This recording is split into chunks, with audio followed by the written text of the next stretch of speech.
¿Qué tal? ¿Cómo están, amigos? Doctor Manuel Afresco, ¿cómo está usted? Muy buenos días a la audiencia. Un gusto de compartir otra vez este espacio contigo, Eduardo. Como siempre, presto para la requisitoria de medicina del nuevo milenio. En AM, en FM, en vivo, grabado, pero siempre presto. Gracias por estar con nosotros. Hablaba de los trastornos generalizados de la ansiedad. ¿Me los podés definir, doctor? Bueno, antes de definir ese tipo específico de trastorno, sería conveniente hacer como una introducción, porque trastorno generalizado de ansiedad forma parte de un grupo de enfermedades que tienen como síntoma fundamental y compartido una alteración en la ansiedad, que es un componente normal de la conducta humana. La ansiedad es un estado particular de alerta que tiene el organismo para enfrentar situaciones de peligro. Y este estado de alerta, en determinados momentos que es necesario y funcional, se convierte en un problema. Y entonces entra a formar parte del grupo de trastornos de ansiedad. Y uno de los trastornos de la ansiedad es el trastorno generalizado de ansiedad, que significa que la persona tiene prácticamente todo el tiempo, durante todo el día, una sensación de aprehensión, de molestia, como una preocupación excesiva, con una serie de manifestaciones a nivel corporal. Son estas personas que están con una sensación de opresión de pecho, falta de aire, como contracturas musculares, esas que dicen que tengo todos nudos en el cuello, etc. Y evidentemente deteriora la calidad de vida. O sea, se convierte en un problema porque la persona vive con un deterioro importante de su calidad de vida. Cuando vos te referís puntualmente a este tipo de manifestaciones orgánicas, no son solamente ellas. Pueden aparecer también cefaleas constantes, migrañas, claro, trastornos digestivos. Hay una serie de factores que afectan, o sea, que pegan directamente en el organismo. Mira, los teóricos diferencian lo que es la ansiedad y lo que es angustia. Y la ansiedad tiene que ver con el componente emocional, que es el contenido mental que la persona adjudica a sus preocupaciones. Y la angustia es el componente físico, que tiene que ver con esta parte psíquica, ¿verdad? Y entonces la capacidad que tenemos los seres humanos de manifestar a nivel corporal es múltiple. Entonces también aparecen una serie de síntomas que son síntomas corporales como los que está citando. Habitualmente se llaman estos somatizaciones o le llaman también enfermedades psicosomáticas. O sea, hay un campo bastante amplio en donde la persona tiene quejas somáticas múltiples, pero no hay ninguna causa específica que explique ese malestar.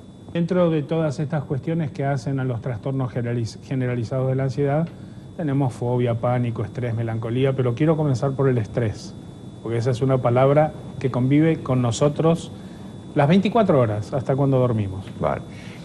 El estrés es un término que proviene de la física, ¿verdad? En realidad, y después la psicología o la medicina incorporó.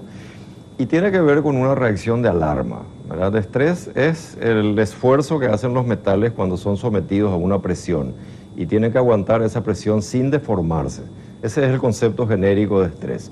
Entonces podemos pensar eso llevado a los seres humanos, que sería una situación en la que estamos exigidos por las condiciones externas a confrontar cierto tipo de dificultades y tenemos que tolerar con nuestra capacidad instrumental y emocional, no nos deformamos, pero sin derrumbarnos, digamos.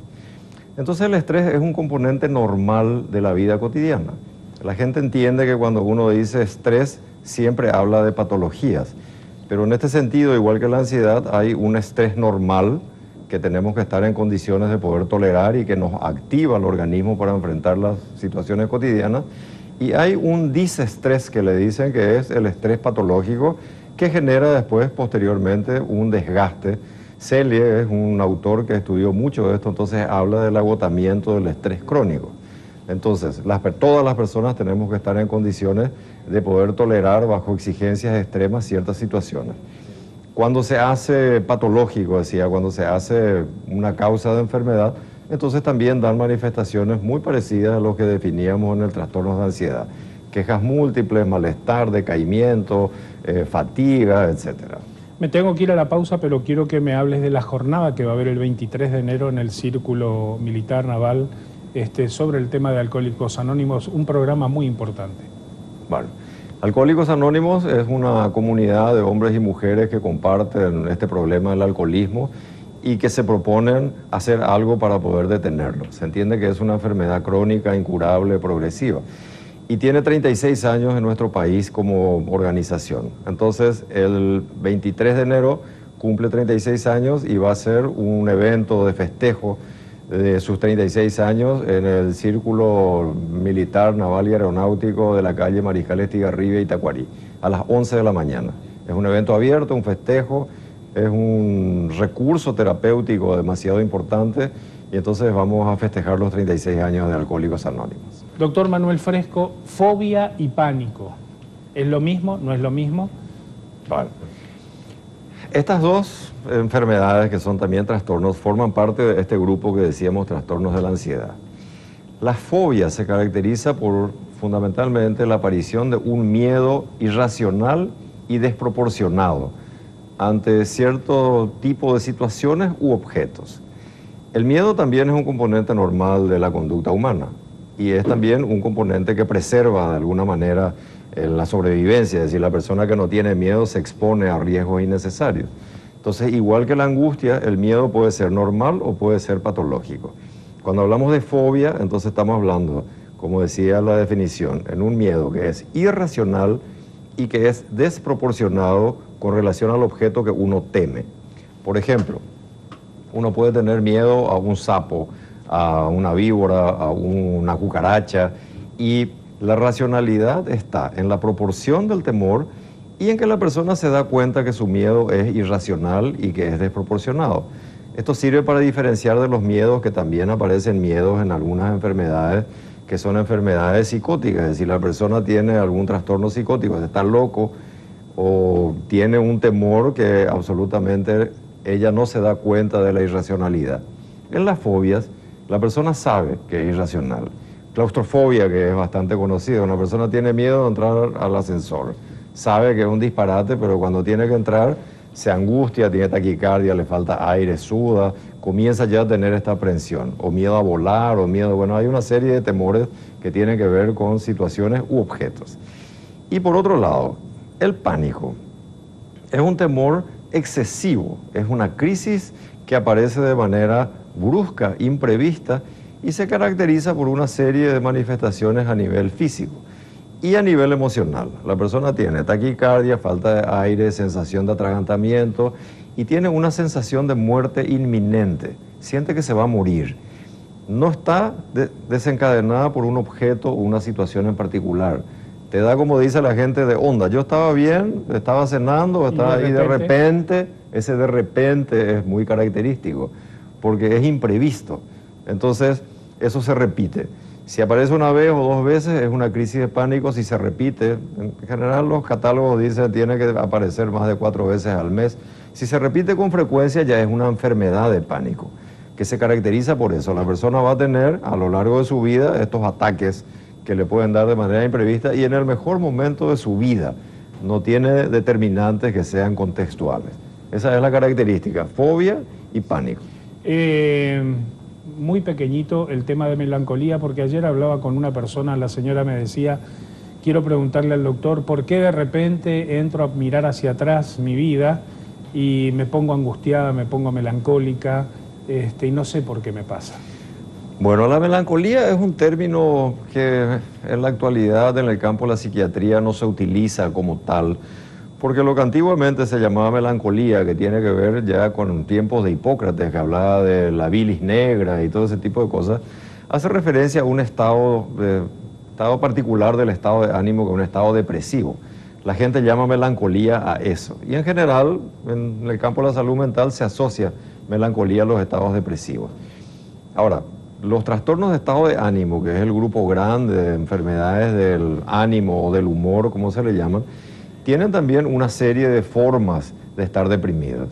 Uno puede estar depre, como dice la gente, y en determinados momentos, en determinadas circunstancias, en determinados periodos del año, fin de año, así que uno hace como una evaluación, o en determinados momentos de la vida de la persona evalúa.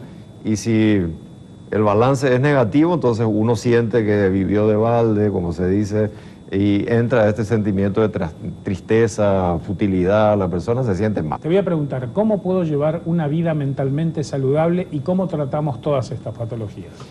Bueno, primero, llevar una vida mentalmente saludable es todo un desafío, porque la gente cuida su salud mental cuando la pierde, como en general pasa en el campo de la medicina, ¿verdad? Uno valoriza la salud cuando la perdió. Entonces, el campo de la salud mental significa que las familias y las personas tienen que ser conscientes de la importancia que tienen para generar un estado de bienestar. Y bienestar significa respeto al otro, tolerancia, control de la ira, un balance adecuado de lo que es la autoestima, una valoración personal, es decir, una valoración ecológica. También los conceptos actuales de salud mental tienen que ver con la ecología. Fíjate que estar en relación armónica con el medio ambiente, con uno mismo y con los demás, sería como un desafío. Y el hacer consciente que uno tiene que trabajar para lograrlo es parte del cuidado de la salud mental. Yo no puedo tomar vitaminas para la salud mental, aunque también una buena alimentación forma parte de lo que es estado de bienestar. Y el tema del cuidado cuando aparecen los trastornos mentales. Primera cuestión, no hay que temer a la consulta ni a psicología ni a psiquiatría. La gente no quiere ir hasta ahora muy fácilmente al psiquiatra porque dice no estoy loco, asocia muy rápidamente problemas de salud mental con locura. Y las locuras forman parte de un grupo de trastornos, pero hay otra serie de trastornos que son trastornos de la vida cotidiana, que es la calidad de vida, es la que está en juego, uno vive mal. ¿Y que son limitantes? Es limitante, es deteriorante, uno no disfruta, no puede disfrutar de sus hijos, no puede disfrutar de la pareja, del ocio, y entonces tenemos que pensar, primero, no ser prejuicioso, se tiene que consultar. Cuando alguien piensa que un miembro de la familia o que uno no está bien, no tiene que dudar en ir al profesional o ir a alguien que le pueda orientar. Y por otro lado, en el campo de la salud mental, hay una serie de terapéuticas. Hoy la farmacología está sumamente avanzada, hay psicofármacos que tienen muy pocos efectos colaterales y bien medicados y asociados, entendiendo que el tratamiento tiene que ser integral, no solamente fármacos. Una persona que solamente entiende que su problema emocional es bioquímico está limitando las posibilidades de entender otras cosas que también le pasan, en donde el componente químico es una dimensión del problema tratable con fármacos. Pero también se tiene que tratar, se tiene que abordar esta dimensión subjetiva que es importante. Entonces los tratamientos deben ser integrados. Psicofármacos por un lado, más psicoterapia por otro lado, y algunas veces la necesidad de abordar también la familia. Doctor, quiero agradecerte por haber compartido otro programa más con nosotros, ¿sí? En realidad yo agradezco la posibilidad de compartir estas cosas con tus televidentes que son numerosos.